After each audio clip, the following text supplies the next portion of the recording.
Hi students, welcome to the lecture. We were dealing with endogenous growth theory, models and policy implications, in which we had already completed Arrow model, and today we will be dealing with Romer model. Okay. The Romer model. Romer, in his first paper on endogenous growth in 1986, presented a variant on Arrow's model, which is known as learning by investment. അതായത് ഇതിനകത്ത് പറഞ്ഞിരിക്കുന്നത് റോമർ അദ്ദേഹത്തിന്റെ endogenous ഗ്രോത്തിന്റെ ഏറ്റവും ആദ്യത്തെ പേപ്പറിൽ 1986 ആരോ മോഡലിന്റെ ഒരു വേരിയന്റ് ആണ് കൊണ്ടുവന്നിരിക്കുന്നത്. അതായത് ലേണിംഗ് ബൈ ഇൻവെസ്റ്റ്മെന്റ്. ആരോ മോഡലിൽ എന്താണ് പറയുന്നത്? ലേണിംഗ് ബൈ ഡൂയിങ് ആണെങ്കിൽ ഇദ്ദേഹം ആരോ മോഡലിന് ഒരു വേരിയന്റ് കൊണ്ടുവന്നിരിക്കുകയാണ്. അതെന്താണ്? Learning by investment. അദ്ദേഹം പറഞ്ഞിരിക്കുന്നത് എന്താണ്?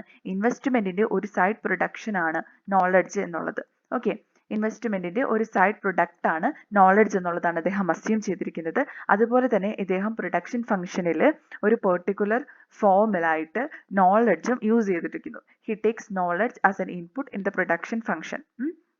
ഓക്കെ, പ്രൊഡക്ഷൻ ഫംഗ്ഷനിൽ നോളജിനും അദ്ദേഹം ഒരു പ്രത്യേക സ്ഥാനം നൽകിയിരിക്കുന്നു. സോ അദ്ദേഹത്തിന്റെ മോഡൽ ഈ താഴെ പറയുന്ന രീതിക്കാണ് എഴുതുന്നത്. y is equal to a of r f of ri KI LI. ഇതിൽ y എന്ന് പറഞ്ഞിരിക്കുന്നത് എന്താണ്? അഗ്രിഗേറ്റ് ഔട്ട്പുട്ട് ആണ് നമ്മൾ ഈ y എന്ന് പറഞ്ഞിരിക്കുന്നത്. a എന്ന് പറഞ്ഞിരിക്കുന്നത് എന്താണ്? Public stock of knowledge from research and development. ഈ r എന്ന് പറഞ്ഞിരിക്കുന്ന റിസർച്ച് ആൻഡ് ഡെവലപ്മെന്റിന്റെ പബ്ലിക് സ്റ്റോക്ക് ആണ് നമ്മൾ a കൊണ്ട് ഉദ്ദേശിക്കുന്നത്. അതുപോലെ ഈ f എന്ന് പറഞ്ഞിരിക്കുന്നത് ഹോമോജീനിയസ് ഫംഗ്ഷൻ ആണ്. And it is in homogeneous degree with RI, LI and KI. ഇതിൽ RI എന്ന് പറഞ്ഞിരിക്കുന്നത് എന്താണ്? ഒരു particular firm research and development നടത്തുമ്പോൾ ഉണ്ടാകുന്ന എക്സ്പെൻഡിച്ചർ ഉണ്ട്. സോ അതിൽ നിന്നും ഉണ്ടായിരിക്കുന്ന സ്റ്റോക്കുകളെയാണ് നമ്മൾ എന്തെന്ന് പറഞ്ഞിരിക്കുന്നത്? RI എന്ന് പറഞ്ഞിരിക്കുന്നത്. RI is the stock results from the expenditure on research and development by firm I. അതുപോലെ തന്നെ KI എന്ന് പറഞ്ഞിരിക്കുന്നത് എന്താണ്? ക്യാപിറ്റൽ സ്റ്റോക്കും LI എന്ന് പറഞ്ഞിരിക്കുന്നത് ലേബർ സ്റ്റോക്കും ആയിരിക്കും. ഓക്കെ, അതുപോലെ തന്നെ ഇദ്ദേഹം അസ്യൂം ചെയ്തിരിക്കുന്നത് the function F homogeneous degree in all it's inputs. അതായത് ഹോമോജീനിയസ് ഡിഗ്രി ആണ് എല്ലാ ഇൻപുട്സിനും. അത് RI ആയിക്കോട്ടെ, KI ആയിക്കോട്ടെ, LI ആയിക്കോട്ടെ, എല്ലാ ഇൻപുട്സിനും ഹോമോജീനിയസ് ഡിഗ്രിയിലാണ് നിൽക്കുന്നത്. അതുപോലെ RI എന്ന് പറഞ്ഞിരിക്കുന്നത് എന്താണ്? ഒരു റൈവൽ ഗുഡ് ആണ്. ഓക്കെ, RI എന്ന് പറഞ്ഞിരിക്കുന്നത് എന്താണ്? ഒരു റൈവൽ ഗുഡ് ആണ്. റൈവൽ എന്താണ്, നോൺ റൈവൽ ഗുഡ്സ് എന്താണെന്ന് നമ്മൾ കഴിഞ്ഞ ലെക്ചറിൽ പറഞ്ഞിട്ടുണ്ടായിരുന്നു. സോ ആ വീഡിയോ കാണാത്തവർ അതൊന്ന് പോയി കാണുവാനായിട്ട് ശ്രദ്ധിക്കുക. അതേപോലെ റോമർ അദ്ദേഹത്തിന്റെ മോഡലിൽ പ്രധാനമായിട്ടും 3 എലമെന്റ്സിനെ കുറിച്ചാണ് പറയുന്നത്. ഒന്നാമത്തേത് എക്സ്റ്റേണാലിറ്റീസ് ആണ്. രണ്ടാമത്തേത് increasing returns in production of output. മൂന്നാമത്തേത് diminishing returns in production of new knowledge. 3 കാര്യങ്ങളാണ് റോമറിന്റെ ഈ ഒരു എൻഡോജീനിയസ് ഗ്രോത്ത് മോഡലിൽ പറയുന്നത്. ഒന്നാമത്തേത് എക്സ്റ്റേണാലിറ്റീസിനെ കുറിച്ചാണ്. രണ്ടാമത്തേത് ഔട്ട്പുട്ട് പ്രൊഡക്ഷനിൽ ഉണ്ടാകുന്ന ഇൻക്രീസിംഗ് റിട്ടേൺസിനെ കുറിച്ചും അതുപോലെ തന്നെ മൂന്നാമത്തേത് പുതിയ നോളജ് ഉണ്ടാകുമ്പോൾ ഉണ്ടാകുന്ന ഡിമിനിഷിംഗ് റിട്ടേൺസിനെ കുറിച്ചും ആണ്. ഓക്കെ, അത് കൃത്യമായിട്ട് ഓർത്തിരിക്കണം. അത് വളരെ ഇമ്പോർട്ടൻ്റ് ആയിട്ടുള്ള ഒരു പോയിന്റ് ആണ്. ദെൻ അക്കോർഡിംഗ് ടു റോമർ ഓരോ റിസർച്ച് എഫേർട്സും ഓരോ ഫേമും നടത്തി കഴിയുമ്പോഴത്തേക്കും പുതിയ നോളജ് ഉണ്ടാകും അല്ലേ? സോ ആ ഒരു പുതിയ നോളജ് മറ്റ് ഫേംസും യൂസ് ചെയ്യുന്നുണ്ട്. എങ്ങനെയാണ് അവർ യൂസ് ചെയ്തിരിക്കുന്നത്? ഇപ്പം A എന്ന് പറഞ്ഞിരിക്കുന്ന ഫേം അതിൻ്റെ റിസർച്ച് ആൻഡ് ഡെവലപ്മെന്റ് ടെക്നോളജീസ് ഒക്കെ യൂസ് ചെയ്തിട്ട് പുതിയൊരു നോളജ് ക്രിയേറ്റ് ചെയ്തിട്ടുണ്ടെങ്കിൽ അതിൻ്റെ സ്പിൽ ഓവർ എഫക്റ്റ് ആയിട്ട് മറ്റു ഫേംസും പുതിയ നോളജ് ക്രിയേറ്റ് ചെയ്യും. അതാണ് റോമർ ഇവിടെ പറയുന്നത്.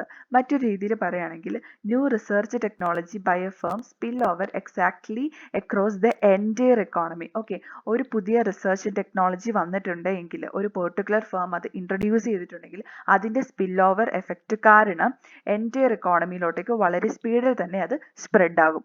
ഈ ഒരു മോഡലിൽ പുതിയ നോളജ് ആണ് അൾട്ടിമേറ്റ് ഡിറ്റർമിനൻ്റ് ആയിട്ട് ലോങ് റൺ ഗ്രോത്തിൽ പറഞ്ഞിരിക്കുന്നത്.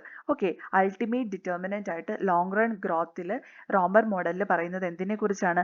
പുതിയ നോളജിനെ കുറിച്ചാണ് സംസാരിക്കുന്നത്. അത് മാത്രമല്ല ഈ പുതിയ നോളജ് എറൈസ് ആകുന്നത് എങ്ങനെയാണ്? റിസർച്ച് ആൻഡ് ടെക്നോളജിയിൽ ഉണ്ടാകുന്ന ഇൻവെസ്റ്റ്മെന്റിനെ ബേസ് ചെയ്തിട്ടാണ് പുതിയ നോളജ് എറൈസ് ആകുന്നത്. അത് മാത്രമല്ല റിസർച്ച് ടെക്നോളജി എക്സിബിറ്റ് ചെയ്തിരിക്കുന്നത് ഡിമിനിഷിംഗ് റിട്ടേൺസ് ആണ്. നമ്മളിവിടെ ഓൾറെഡി പറഞ്ഞിട്ടുണ്ടായിരുന്നു 3 കാര്യങ്ങളാണ് റോമറിന്റെ എലമെന്റ്സ് ആയിട്ട് മോഡലിലുള്ള എലമെന്റ്സ്. അതിൽ ഒന്നാമത്തെ കാര്യമാണ് എക്സ്റ്റേണാലിറ്റി, രണ്ടാമത്തെ കാര്യമാണ് ഔട്ട്പുട്ട് പ്രൊഡ്യൂസ് ചെയ്യുമ്പോൾ ഉണ്ടാകുന്ന ഇൻക്രീസിങ് റിട്ടേൺസ്. മൂന്നാമത്തെ കാര്യമാണ് പുതിയ നോളജ് ഉണ്ടാകുമ്പോഴുള്ള diminishing returns. So research technology ഉപയോഗിക്കുമ്പോൾ പുതിയ നോളജ് ആണ് ഉണ്ടാകുന്നത്. സോ അവിടെ ഡിമിനിഷിങ് റിട്ടേൺസ് ആയിരിക്കും ഉണ്ടാവുന്നത്. ഓക്കെ, അതായത് ഇപ്പം നമ്മൾ റിസർച്ച് ടെക്നോളജിയിൽ നമ്മൾ ഇൻവെസ്റ്റ്മെൻറ്റ്സ് നടത്തിയിട്ടുണ്ടെങ്കിൽ അതൊരിക്കലും നോളജിനെ ഡബിൾ ചെയ്യുന്നില്ല അല്ലെങ്കിൽ ഇരട്ടിയാക്കുന്നില്ല. അതുകൊണ്ടാണ് റിസർച്ച് ടെക്നോളജി ഡിമിനിഷിങ് റിട്ടേൺസ് ആണ് നൽകുന്നതെന്ന് പറയുന്നത്. Okay, then moreover the firm investing in research technology will not be exclusive beneficiary of the increase in knowledge. അതായത് നോളജ് വർദ്ധിച്ചതിന് എക്സ്ക്ലൂസീവ് ബെനിഫിഷ്യറി ആയിട്ട് റിസർച്ച് ആൻഡ് ടെക്നോളജിയിൽ ഇൻവെസ്റ്റ് ചെയ്തിരിക്കുന്ന ആ ഒരു ഫേം മാത്രമല്ല ഉണ്ടാവുക, മറ്റു ഫേംസും ഈ നോളജ് യൂസ് ചെയ്തിട്ട് അവരുടെ പേറ്റന്റ് പ്രൊട്ടക്ഷന് വേണ്ടിയിട്ടും അവരുടെ പ്രൊഡക്ഷൻ ഇൻക്രീസ് ചെയ്യുന്നതിന് വേണ്ടിയിട്ട് യൂസ് ചെയ്യുന്നു. Okay, does the production of goods from increased knowledge displays എന്താണ് increasing returns and competitive equilibrium is consistent with increasing aggregate returns owing to externalities. Okay, then എന്താ സംഭവിക്കാം? നോളജിൻ്റെ ബലമായിട്ട്, അതായത് റിസർച്ച് ടെക്നോളജിയിൽ നമ്മൾ ഇൻവെസ്റ്റ് ചെയ്യുന്നത് വഴി നമുക്ക് ഡിമിനിഷിങ് റിട്ടേൺസ് ആയിരിക്കും ഉണ്ടാകുന്നത്. ഗുഡ്സിൻ്റെ പ്രൊഡക്ഷൻ ഈ ഒരു പുതിയ നോളജ് ഉപയോഗിച്ച് നടത്തുന്നത് വഴി നമുക്ക് ഇൻക്രീസിങ് റിട്ടേൺസ് ഉണ്ടായിരിക്കും. അതുപോലെ തന്നെ എക്സ്റ്റേണാലിറ്റീസ് ബേസ് ചെയ്തിട്ടാണെങ്കിൽ നമുക്ക് ഇൻക്രീസിങ് അഗ്രിഗേറ്റ് റിട്ടേൺസും കാണാനായിട്ട് സാധിക്കും. സോ റോമർ ഇൻവെസ്റ്റ്മെൻറ്റിനെ റിസർച്ച് ടെക്നോളജിയിൽ എന്തായിട്ടാണ് കാണുന്നത്? ഒരു എൻഡോജീനിയസ് ഫാക്ടർ ആയിട്ടാണ് കാണുന്നത്. Okay, investment in research technology as endogenous factor. Okay, റോമറിൻ്റെ മോഡലിൽ എൻഡോജീനിയസ് ഫാക്ടർ ആയിട്ട് കാണുന്നത് റിസർച്ച് ആൻഡ് ടെക്നോളജിയിൽ ഉണ്ടാക്കുന്ന ഇൻവെസ്റ്റ്മെൻറ്റ്സിനെയാണ്. ഓക്കെ, അത് എന്തിൻ്റെ ടേംസിലാണ്? Acquisition of new knowledge by rational profit maximisation firms. അതായത് പ്രോഫിറ്റ്സ് മാക്സിമൈസ് ചെയ്യാൻ ആഗ്രഹിക്കുന്ന ഫേംസ് പുതിയ നോളജ് അക്വയർ ചെയ്യുന്നു. സോ അത് അക്വയർ ചെയ്യുന്നത് എങ്ങനെയാണ്? റിസർച്ച് ആൻഡ് ടെക്നോളജിയിൽ ഇൻവെസ്റ്റ്മെൻറ്റ് നടത്തിക്കൊണ്ടാണ്. സോ അത് ഒരു എൻഡോജീനിയസ് ഫാക്ടർ ആയിട്ടാണ് റോമർ കൺസിഡർ ചെയ്യുന്നത്. ഇതാണ് റോമർ model of endogenous growth theory.